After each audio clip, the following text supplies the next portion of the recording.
Good afternoon students. ये BMW subject का हमारा तीसरा लेक्चर है। जहाँ हमने लास्ट सेकंड लेक्चर में फिनिश किया था उससे आगे कंटिन्यू कर रहे हैं। आज के लेक्चर में हम स्टडी करेंगे टाइप्स ऑफ थर्मोडायनेमिक सिस्टम, ऊष्मागतिकी निकायों के प्रकार। कितने प्रकार के ऊष्मागतिकी निकाय होते हैं। ओके, तो बेसिकली हम ऊष्मागतिकी सिस्टम को, थर्मोडायनेमिक सिस्टम को तीन प्रकार से क्लासीफाई कर सकते हैं। फर्स्ट होता है क्लोज सिस्टम यानी कि बंद निकाय, सेकंड होता है ओपन सिस्टम यानी कि खुला निकाय, और थर्ड होता है आइसोलेटेड सिस्टम यानी कि विलगत निकाय। इनको वन बाय वन स्टडी करते हैं।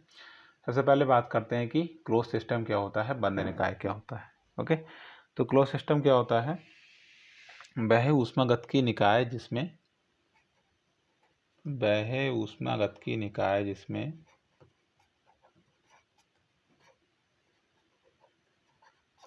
निकाय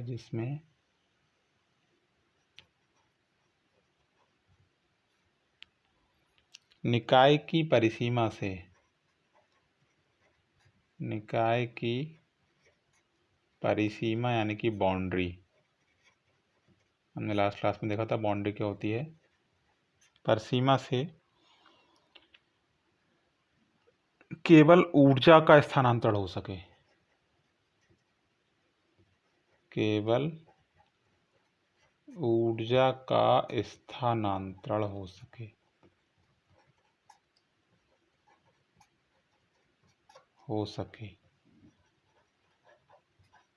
क्या कहलाता है?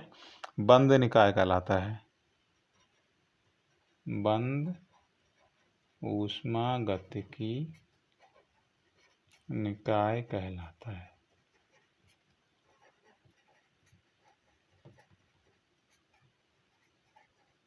ठीक है, कोई भी ऐसा ऊष्मागतिकी निकाय जिसमें निकाय की परिसीमा से केवल ऊर्जा का स्थानांतरण हो सके। इसका मतलब क्या हुआ? द्रव्यमान का स्थानांतरण यहाँ पे नहीं हो सकता है। तो ऐसा निकाय क्या कहलाता है? बंद निकाय कहलाता है। जैसे मान लीजिए ये कोई हमारा सिस्टम है, निकाय। हम जानते हैं कि सिस्टम के बाहर जो कुछ होता है वो क्या होता है? परिवेश होता है, सराउंडिंग कहलाता है। और सिस्टम यानी कि निकाय और परिवेश को जो सेपरेट करती है उसको हम क्या कहते हैं? परिसीमा कहते हैं, बाउंड्री कहते हैं। ये हमने लास्ट क्लास में सीखा था।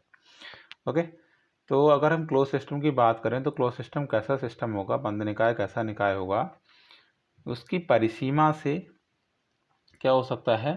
केवल और केवल ऊर्जा का स्थानांतरण हो सकता है। ऊर्जा का स्थानांतरण हो सकता है, ठीक है, लेकिन द्रव्यमान का नहीं। अगर हम द्रव्यमान के स्थानांतरण की बात करें तो यहाँ पे द्रव्यमान का स्थानांतरण नहीं हो सकता है। मतलब ना तो द्रव्यमान परिसीमा से अंदर आ सकता है सिस्टम में, ना ही सिस्टम से द्रव्यमान बाहर की तरफ जा सकता है। ठीक है, ऊर्जा निकाय की परिसीमा से बाहर भी जा सकती है और बाहर से ऊर्जा निकाय की परिसीमा के अंदर भी आ सकती है। ठीक है, तो ऐसा निकाय क्या कहलाता है? बंद निकाय कहलाता है। इसके एग्जाम्पल हैं, इसके उदाहरण की अगर हम बात करें, जैसे कि क्लोज सिस्टम के जो एग्जाम्पल्स होते हैं, जैसे हम बात करें हमारा प्रेशर कुकर। ठीक है, प्रेशर कुकर भी एक बंद निकाय कहलाता है। सबसे सिंपल एग्जाम्पल प्रेशर कुकर। ठीक है, पिस्टन सिलेंडर अरेंजमेंट, पिस्टन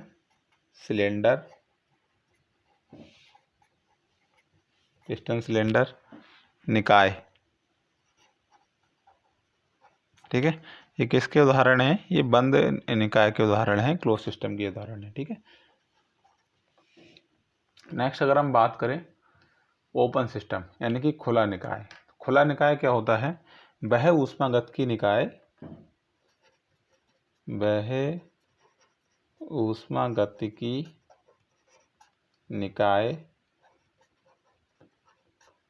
जिसमें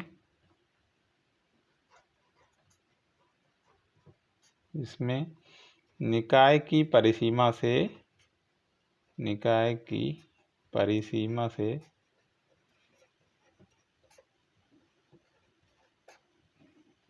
द्रव्यमान एवं ऊर्जा दोनों का स्थानांतरण हो सकता है। ठीक है, से द्रव्यमान तथा ऊर्जा दोनों का स्थानांतरण हो सकता है, स्थानांतरण हो सकता है। क्या कहलाता है? खुला ऊष्मागतिकी निकाय कहलाता है, की निकाय कहलाता है। ठीक है, क्या मतलब हुआ बच्चों? मान लीजिए ये कोई थर्मोडायनामिक सिस्टम है, ठीक है। ये इसकी परिसीमा है और ये जो है वो परिवेश हो गया।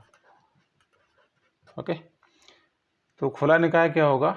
इसकी परिसीमा इस प्रकार की होगी कि द्रव्यमान जो है वो निकाय के अंदर आ सकता है परिवेश से और बाहर भी जा सकता है। ठीक है, तो द्रव्यमान यानी कि मास का आदान प्रदान हो सकता है।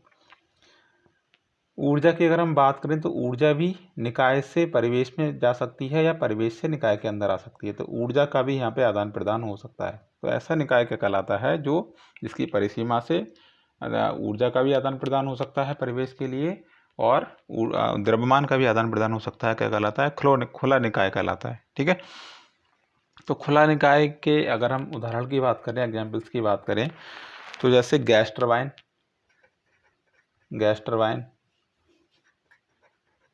ठीक है, गैस जो है वो टरबाइन के अंदर आती है, टरबाइन के ब्लेड्स को घुमाती है और सिस्टम से गैस बाहर निकल के चली जाती है। ठीक है, तो अगर गैस निकाय के अंदर आ रही है तो मतलब द्रव्यमान निकाय के अंदर आ रहा है, गैस निकाय के अंदर आ रही है तो ऊर्जा निकाय के अंदर आ रही है।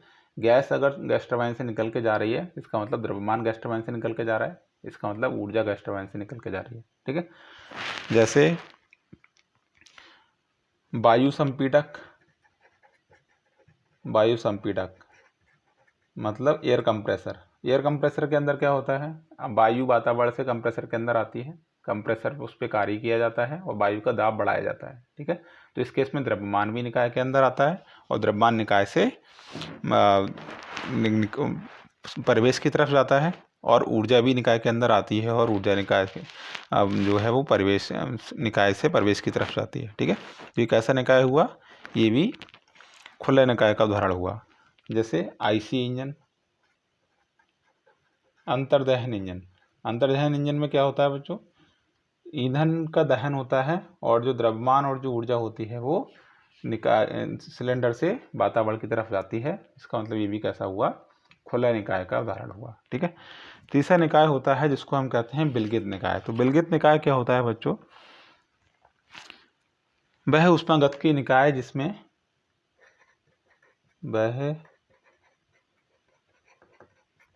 ऊष्मागतिकी निकाय जिसमें निकाय की परिसीमा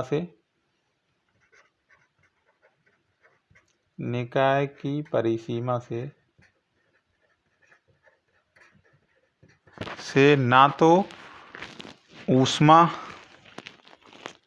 निकाय की परिसीमा से ना तो ऊर्जा और ना ही द्रव्यमान का स्थानांतरण हो सके। ठीक है भाई, स्थानांतरण हो सके क्या कहलाता है? विलगित निकाय कहलाता है, विलगित निकाय कहलाता है। ठीक है भाई, मतलब एक ऐसा ऊष्मागतिकी निकाय, ठीक है, ये हो गया परिवेश, ये हो गई हमारी परिसीमा। ठीक, अगर हम ऊर्जा की बात करें तो ऊर्जा जो है निकाय के ना तो अंदर आ सकती है ना निकाय से बाहर जा सकती है।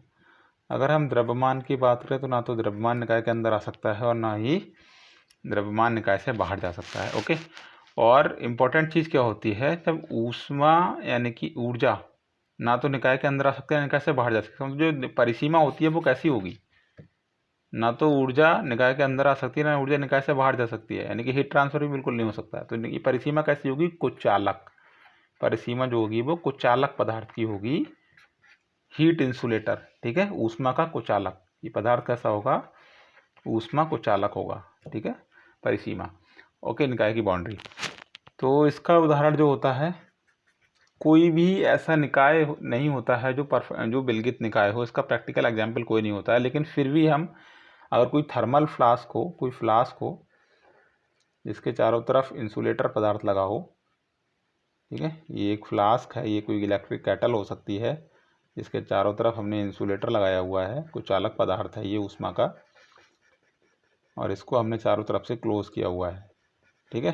तो मान लीजिए इसके अंदर चाय या कॉफ़ी जो भी है वो काफ़ी देर तक गर्म रहती है, ठीक है। तो इसको हम मान सकते हैं कि ये क्या है, थर्मल फ्लास्क। इस थर्मल फ्लास्क को हम ये मान सकते हैं कि ना तो इसके अंदर से द्रव्यमान जो है वो बाहर जा सकता है ना ही इसके अंदर से, क्योंकि ये कुचालक पदार्थ है, तो ना ही ऊष्मा जो है वो वातावरण से अंदर आ सकती है, ना ही अंदर से जो ऊष्मा है बाहर आ सकती है। तो इस थर्मल फ्लास्क को हम मान सकते हैं कि ये कैसा है, एक विलगित निकाय है, आइसोलेटेड निकाय है, ठीक है। तो इसको याद करने के पॉइंट ऑफ व्यू से एक टेबल बना लेते हैं। सबसे पहले सीरियल नंबर, निकाय का प्रकार, फिर द्रव्यमान, ऊर्जा, ओके।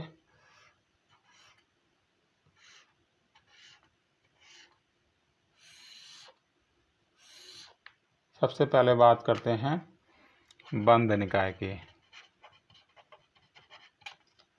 फिर बात करते हैं खुला निकाय, फिर बात करेंगे विलगित निकाय की, विलगित निकाय, ठीक है। तो बंद निकाय में क्या होगा बच्चों, बंद निकाय में द्रव्यमान का आदान प्रदान परिसीमा से नहीं होगा।